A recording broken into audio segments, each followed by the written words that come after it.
Hello दोस्तों, आज मैं आपको भारतीय न्याय संहिता 2023 के बारे में बताऊंगा, जिसमें दंड के बारे में जो प्रावधान किया गया है उसके बारे में बताऊंगा। सबसे पहले मैं बता देना चाहता हूं कि यह संहिता 2024 जुलाई में 1 जुलाई 2024 से लागू हुई है। उसके पहले भारतीय दंड संहिता लागू थी, अर्थात 1 जुलाई 2024 के पहले कोई अपराध कारित हुआ था तब वह भारतीय दंड संहिता के अंतर्गत उसका दंड दिया जाएगा, और यदि 1 जुलाई 2024 या उसके बाद कोई अपराध कारित होता है तब वह भारतीय न्याय संहिता के तहत उसके बारे में दंडित किया जाएगा।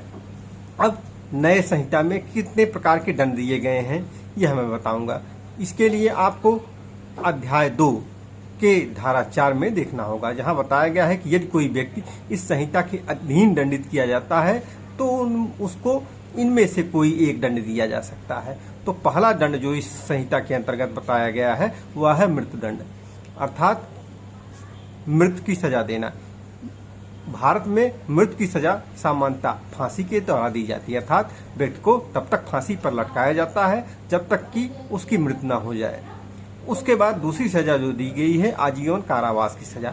आजीवन कारावास की सजा में आता है कि उसको ताउम्र जेल में रहना पड़ता है, अर्थात सजा होने के बाद लगातार उसको जेल में रखा जाता है जब तक कि उसकी मृत्यु न हो जाए। तीसरी सजा जो दी गई है वह कारावास की सजा दी गई है, अर्थात कारावास। अब यह कारावास दो तरह का हो सकता है।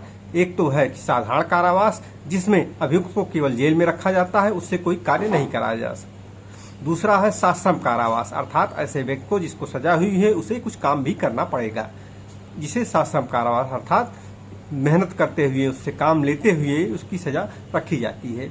उसके बाद जो अगली सजा है वह है जुर्माना, अर्थात यदि व्यक्ति को दंडित किया जाएगा तो कुछ उसके ऊपर जुर्माना लगाया जाएगा, वह जुर्माना जमा करके ऐसे दंड का भागी होगा।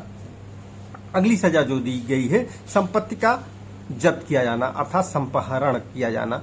जैसे इस सजा के अंतर्गत यदि किसी व्यक्ति को दंडित किया जाता है तो उसकी जो संपत्ति दंड के रूप में बताई गई है उसे जब्त कर ली जाएगी।